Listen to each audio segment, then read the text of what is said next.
Nadia Voss arrived at the palace on a Wednesday morning, and the sky above it was the color of old iron. She had not planned to feel anything. She had packed her documents the night before, organized by treaty clause and date, and she had told herself this was work. Just work. She was here as lead counsel for King Riven Ashcourt's court, and the person she used to be, the girl who had walked out of this same palace 3 years ago without her shoes, had nothing to do with today. She pressed her fingers to the mark on her collarbone. It was warm, the way it always was when Riven was nearby. She let her hand fall, and straightened her back, and walked through the front gates of the place that had once turned her away. The throne room was enormous and cold. She had forgotten how cold it was. Or maybe she had not forgotten. Maybe she had just stopped expecting the world to be warm after a certain age. Riven walked beside her. He was tall and unhurried, the kind of man who moved through rooms as though the rooms had been arranged for his comfort. He glanced at her once, just once, and she saw the question in his eyes. She answered it with the small shake of her head that meant she was fine.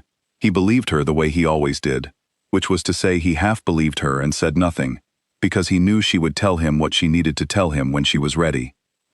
They stopped at the center of the room. King Calum Dre was already there. She had rehearsed this moment in her mind more times than she would ever admit to anyone. She had told herself she would feel nothing, or if she felt something, she would feel it quietly, the way you feel old weather in a healed bone, present, dull, bearable, a fact, not a wound. She had not expected him to look the way he looked. He was older. Not by much, 3 years, that was all. But he wore it in his face differently than she imagined. He had the same height, the same stillness that used to make her feel like she was standing near a cliff's edge. But there was something behind his eyes now that had not been there before. Something that looked like a man who had gotten exactly what he wanted and discovered, too late, that wanting it had been the mistake. He looked at her. She looked back. And then the herald finished his announcement, and protocol moved the room forward, and she was grateful for protocol. Protocol was a cage, and she needed the bars. She said the appropriate words. He said his. Their voices were polite and exact, and completely wrong for what was happening underneath them. The meeting was required by the treaty structure. One-on-one. Lead counsel and the ruling king. Riven had kissed her temple that morning, and told her she was the sharpest mind in any room she entered, which was his way of saying he trusted her completely, and also his way of saying he knew this would be hard, and he was sorry it was hard. She walked into the meeting room, carrying 2 folders and the full weight of everything she had built herself into over 3 years. Calum was already seated. He stood when she entered, which surprised her. She did not show that it surprised her. She sat across from him. She opened the first folder. She began with Clause 4 of the border agreement, because Clause 4 was the longest and the most technical, and the most likely to fill an hour without leaving space for anything personal to breathe. He let her talk for 11 minutes. She knew it was 11 minutes, because she had been counting, the way you count things when you are doing everything possible not to feel the room you are sitting in. Then he said her name. Just that. Just Nadia. She looked up. He was looking at her the way a person looks at something they have been trying to explain to themselves for a very long time and have finally given up explaining. She said, "We should stay on the document." He said, "I know." He did not stay on the document. He said, "I need you to understand something." She set her pen down. She looked at him steadily, the way she had trained herself to look at things that were trying to move her.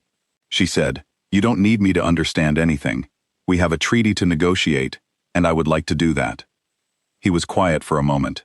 Then he said, "All right." She picked up her pen. She turned to Clause 5. He signed where he needed to sign. He asked the right questions. He was, she had to admit, very good at his job, which had always been one of the most frustrating things about him. She left the room 38 minutes later with the first 2 sections complete, her handwriting clean, and her hands not shaking. She was proud of her hands. That night, she stood on the balcony of the guest quarters. The palace looked different at night, softer, almost. Like the dark was doing it a favor, smoothing out the edges of what it actually was in daylight. She had not asked for the East Wing. They had been put there. She did not let herself consider whether the rooms had been chosen deliberately, whether someone, somewhere in the protocol chain, had made a decision that placed her as far from Calem's chambers as the building allowed. She stood there for a long time, and then she felt it.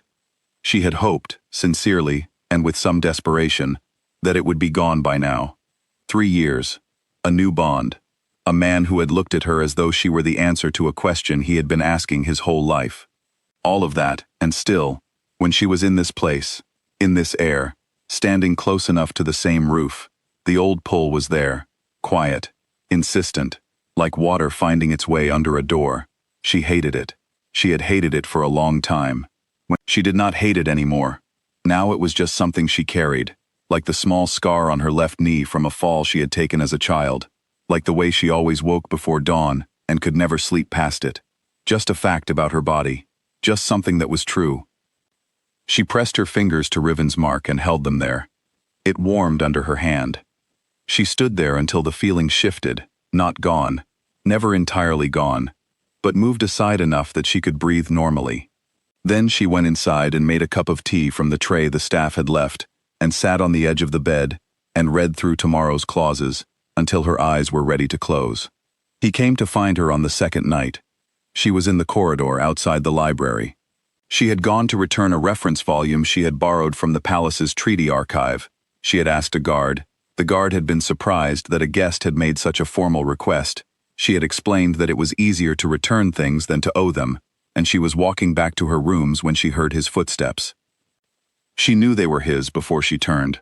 She had always known the weight of him from a distance. She turned.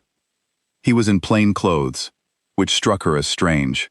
No formal jacket, just dark fabric, sleeves pushed back, the way a person dresses when they are moving through their own home without expecting to run into anyone. He stopped when he saw her. She said, "Good evening." He said, "Good evening." Then he stood there for a moment, in a way that was so unlike him. Calem Dray, who never stood anywhere without looking as though he had chosen that exact spot on purpose, that she almost said something kind. Almost. He said, "Can I say something to you?" She thought about the word no. She held it in her mouth. Then she said, "All right."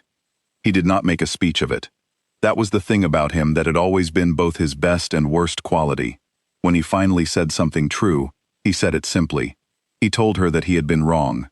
Not that his reasons were complicated, not that the situation had been difficult, just that he had been wrong. He told her he had been afraid of needing someone who the world had labeled as beneath him, and that he had let that fear make a decision that had changed both their lives permanently, and that he had not had a single day in 3 years when he had not known that. He told her that Riven was a good man. He said it without hesitation, which she recognized as the most painful thing he could have offered her. He said he could see it in the way Riven looked at the top of her head during the formal dinner, when she was talking to someone else and not watching him. That kind of looking. He said he was glad she had that. She stared at the floor, not because she could not look at him, but because she needed a moment before she did.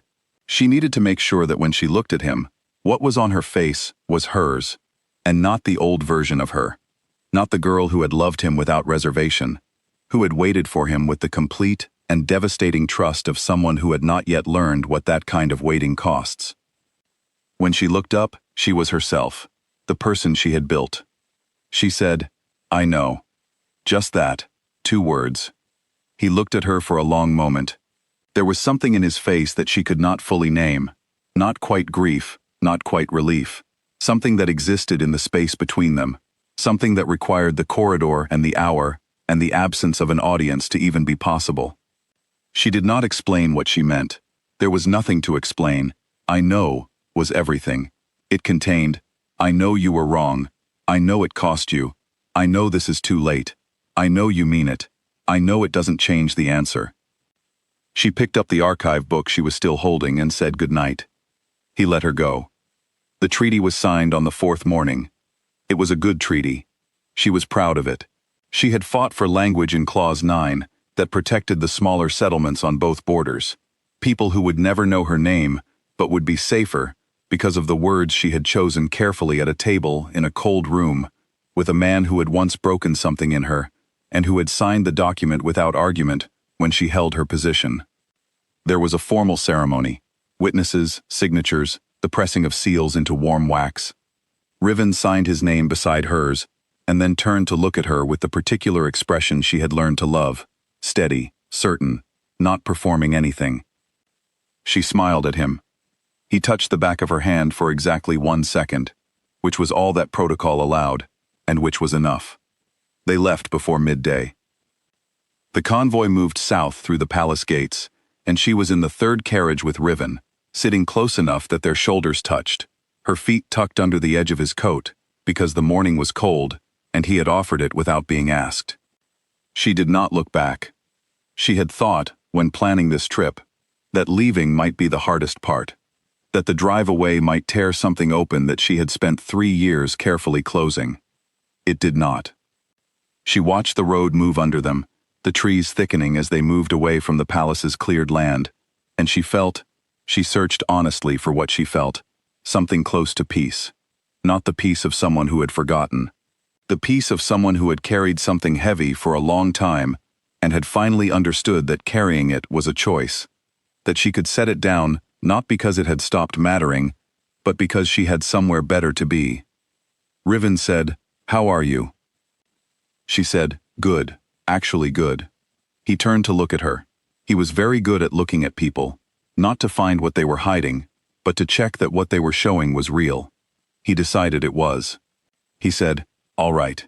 He reached over and covered her hand with his, and she let him, and neither of them said anything else for a long while. The trees passed, the road curved, the palace fell behind them, somewhere past the tree line, invisible now.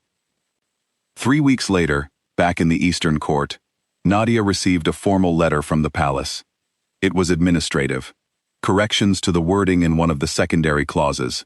A signature needed on an amended paragraph. Standard. The kind of follow-up that any treaty produced. She read it at her desk. She made the corrections in the margin. She signed where indicated. At the bottom of the letter, beneath the palace seal and the formal sign-off, there were 2 additional sentences written by hand. The handwriting was Calum's. She recognized it from 3 years of watching him sign documents at the Pack Council meetings, back when she was still someone who attended those meetings. It said, "You were right about Clause 9. The settlement families will be better for it." Just that. Nothing personal. Nothing that could not be read as professional courtesy. She sat with it for a moment. Then she wrote her response, clear, direct, 3 paragraphs covering the administrative items, and at the bottom, she added 1 sentence. "Thank you, I know." She sealed it and gave it to the courier.